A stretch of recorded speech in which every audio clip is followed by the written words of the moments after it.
मैं इन्वेस्टमेंट कहाँ करूँ, एफडी में करूँ या सिप में करूँ।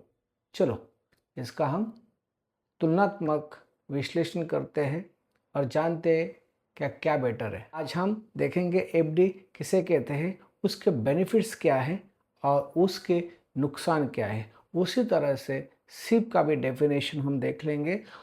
सिप में इन्वेस्टमेंट करने के फ़ायदे, सिप में इन्वेस्टमेंट करने के नुकसान, इस तरह से हम टॉपिक को आगे लेके जाएंगे।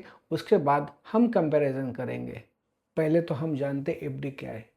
एफडी एक इन्वेस्टमेंट टूल है जिसमें हम एक फिक्स अमाउंट फिक्स पीरियड के लिए बैंक के पास रखते हैं। जैसे कि आपने 1 लाख रुपया 10 साल के लिए बैंक ऑफ इंडिया में डाल दिए। जब भी आप बैंक में एफडी करते हो तब बैंक आपको एक फिक्स अमाउंट दे देती है, उसको हम इंटरेस्ट कहते हैं।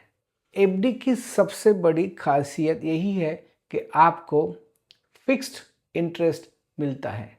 एफडी में इन्वेस्टमेंट कब करनी चाहिए?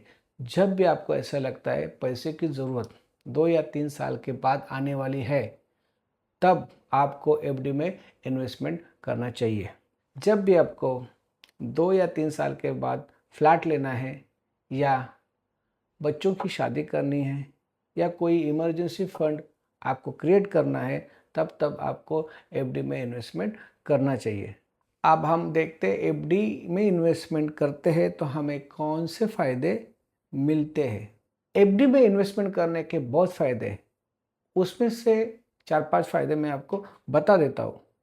पहला फ़ायदा है कि जो आपकी रकम है वो सेफ रहती है। आपकी रिस्क पैसा डूबने की वो कम होती है। तीसरा, आपको रेगुलर इनकम सोर्स मिलता है।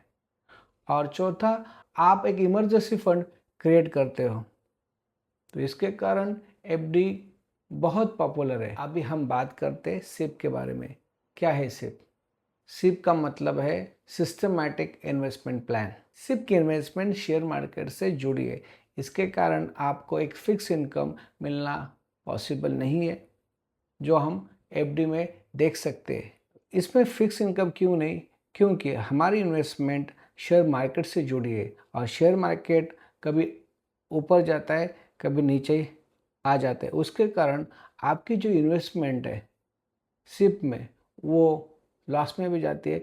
कभी कभी उसमें बहुत ज़्यादा प्रॉफिट आपको मिल सकता है, लेकिन फिक्स इनकम की कोई गारंटी नहीं। सिप में इन्वेस्टमेंट करने के क्या फ़ायदे?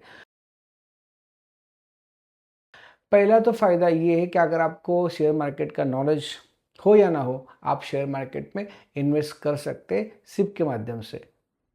दूसरा ये फ़ायदा है कि आपका जो भी इन्वेस्टमेंट है वो 3 टाइम्स 4 टाइम्स होने की पॉसिबिलिटी है।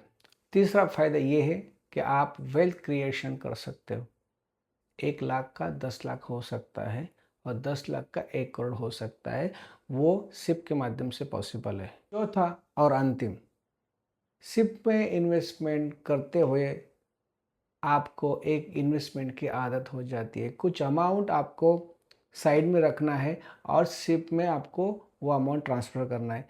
इसी वजह से आपका सेविंग प्लस इन्वेस्टमेंट बन जाता है। एफडी के जो भी फ़ायदे हैं वो सिप में नहीं मिलते और जो सिप में फ़ायदे हैं वो हमें एफडी में नहीं मिलते। अब हम देखते हैं इन्वेस्टमेंट कहाँ करें, एफडी में करें या सिप में करें। जब भी आपको प्रॉफिट चाहिए तो आपको सिप में इन्वेस्टमेंट करना चाहिए। जब भी आपको फिक्स्ड इनकम चाहिए तो आपको एफडी में इन्वेस्टमेंट करना है। अगर आप शॉर्ट टर्म इन्वेस्टमेंट करना चाहते हो तो एफडी इज़ गुड ऑप्शन। अगर आप लॉन्ग टर्म के लिए जाना चाहते हो तो सिप में इन्वेस्टमेंट करना कभी भी अच्छा होगा। मेरी सलाह यही रहेगी, आपका उद्देश्य क्या है वो देखकर आपको इन्वेस्टमेंट करना है। लेकिन अगर आप अच्छे इन्वेस्टर हो तो आपके पास एफडी भी होनी चाहिए और सिप भी होनी चाहिए। जो भी इन्फॉर्मेशन मैंने दी है वो आपको अच्छी लगी, आपको मैं रिक्वेस्ट करता हूँ कि ये वीडियो ज़्यादा से ज़्यादा शेयर करें अपने फ्रेंड के साथ या रिलेटिव्स के साथ।